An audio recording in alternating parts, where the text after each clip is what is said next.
Tes knalpot racing Mega Pro.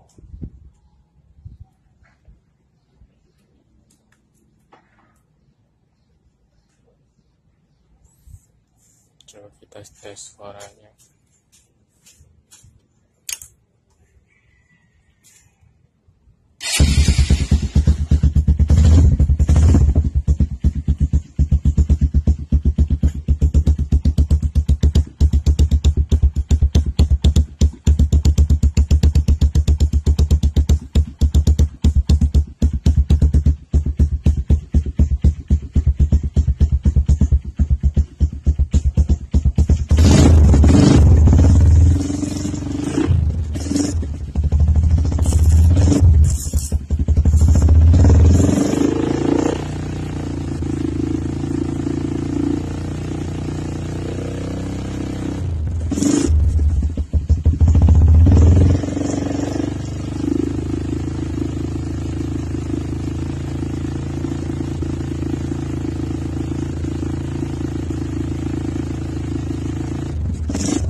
Ini gua belinya bekas, harganya cuma cepet doang.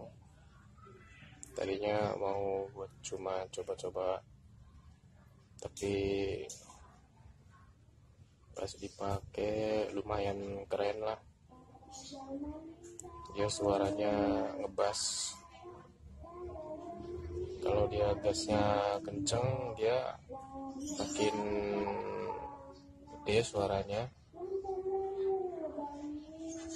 Tapi pas gasnya kecil, dia suaranya adem. Jadi kalau misalkan kita lewat di kampung-kampung itu nggak berisik.